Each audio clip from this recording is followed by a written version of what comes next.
Guys, and welcome to a new tutorial.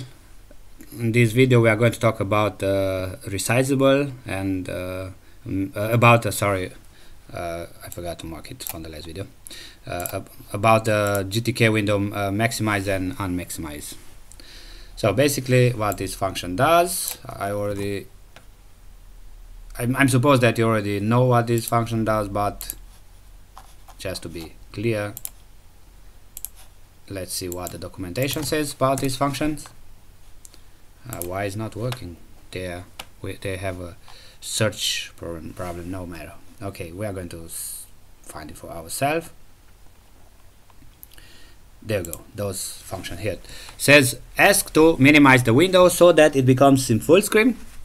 Maximize, sorry, so that it becomes the full screen. Know that you should not assume that the window is definitely maximized afterwards. So because other entities like Window Manager could unmaximize it again, and not all Windows Manager support the maximization.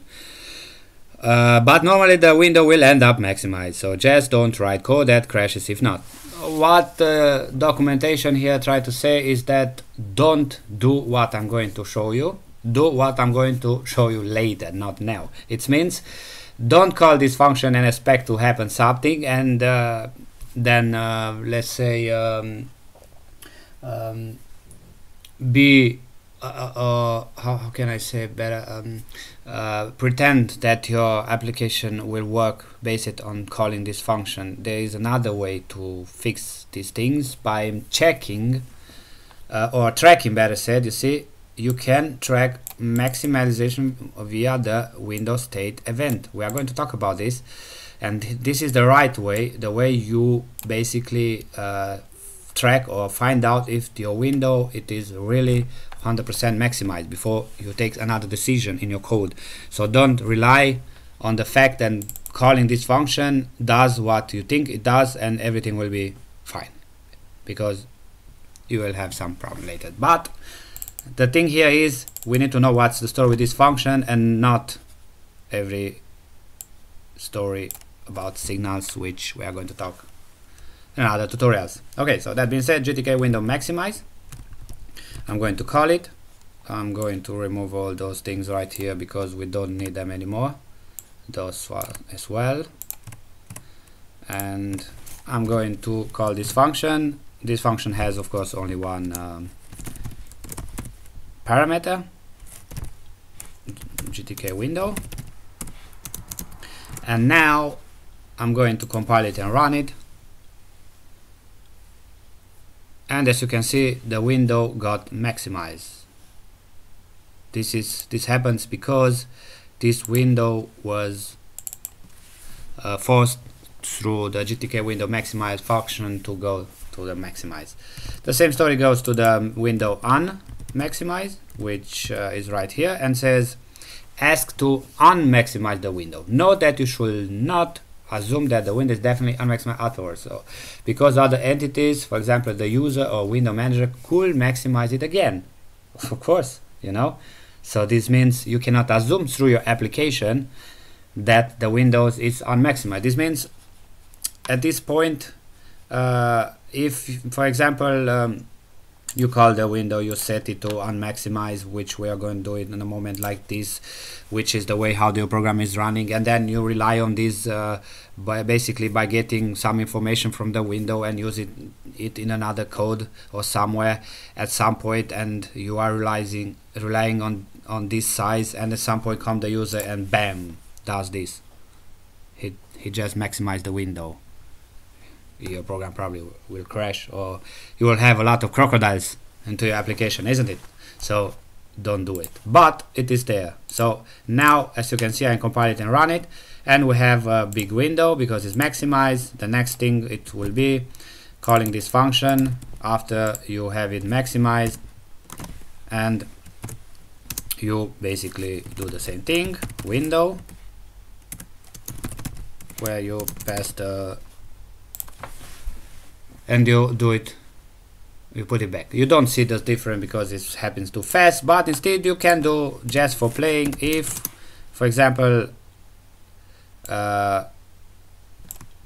check if window is unmaximized, then maximize it. This is just to play. Of course you won't do it, but you will need it at some point somehow. Okay, so now I'm compiling to run it, and it will go and check if the window goes void value. Oh, sorry, because it's a void value. I cannot test it. My bad. I forgot. Of course, because it's a bad idea. Sorry guys. I had to check because it's a void, so it doesn't return something. It just does something, and because it does something, you have to track it through its state, not through its return, because even its return doesn't help you. It's somehow clear. Anyway, whatever. Now you know how it's working. You know that these two calls basically does for you what you think it does. The first one is maximizing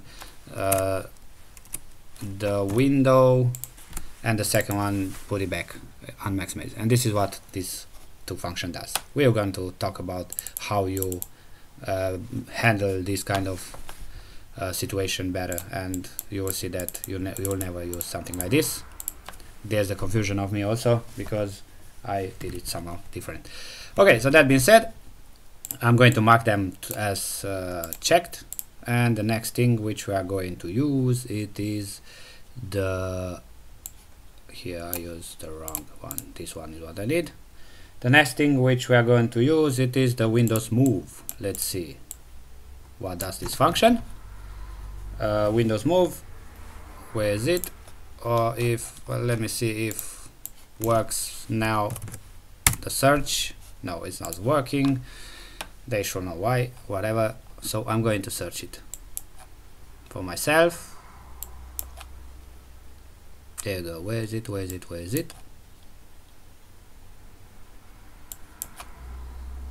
There are so many functions, isn't it? But with the time you are going to understand them for yourself. There you go.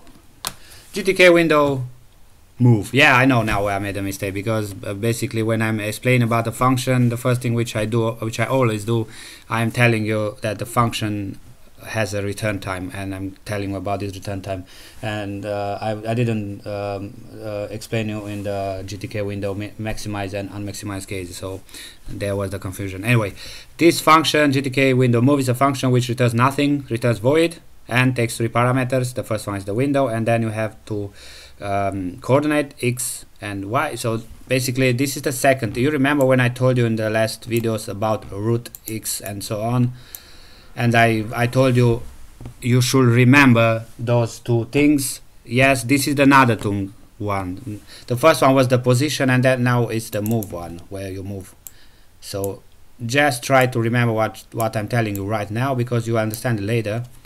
Remember these two names, x and y, the same like root x and root y, and then you will know why I was telling you. Anyway, there are three arguments. Ask the window manager to move the window to the given position. So window manager are free to ignore this. Most window manager ignore requests for initial window position. This story you will see it a lot about ignoring blah blah blah and so on, but you should know, you should accept it. So know the position is the position of the gravity determinant reference point for the window.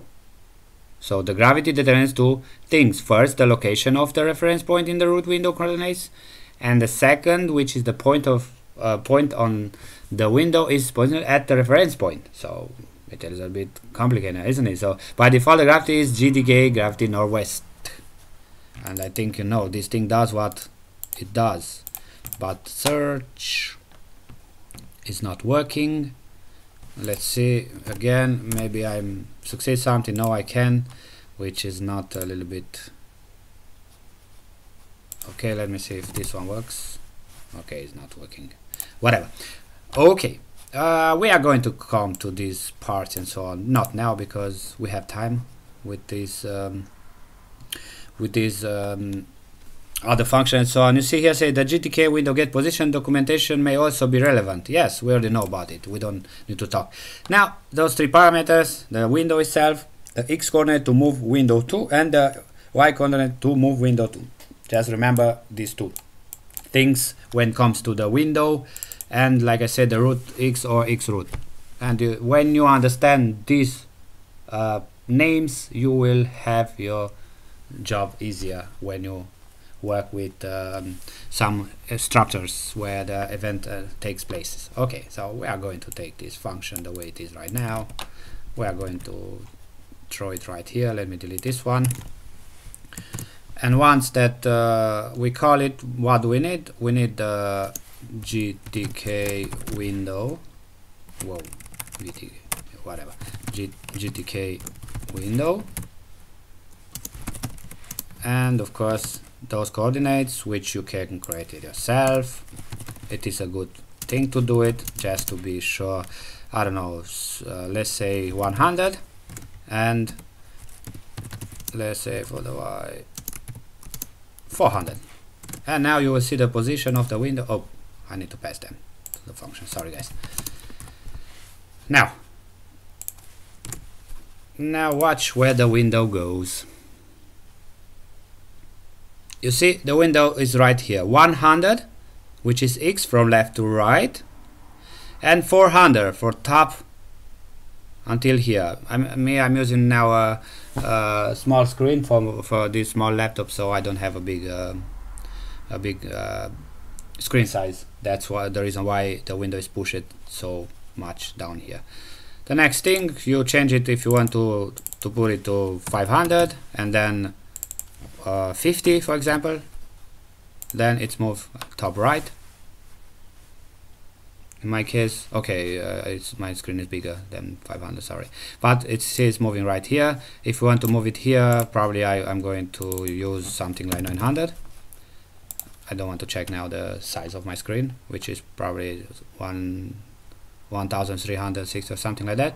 Yes, you see now the window is here. So basically this is the position which you decide to give it to your window. Just remember, if you, for example, you have an application where you create it based on a size of a screen or something, and then you want to put a window always here and the second one always here and the last one always here. This means you can do all this calculation so that the user, every time when he opens the main window, you can send the other window at the same place all the time where you want to have it. So basically this is the thing which will work for you in these kind of cases. I think it's enough. Let me mark it now. It's done. Thank you guys for watching. If you like it, please subscribe, share with your friends and neighbors, and until next time, see you guys.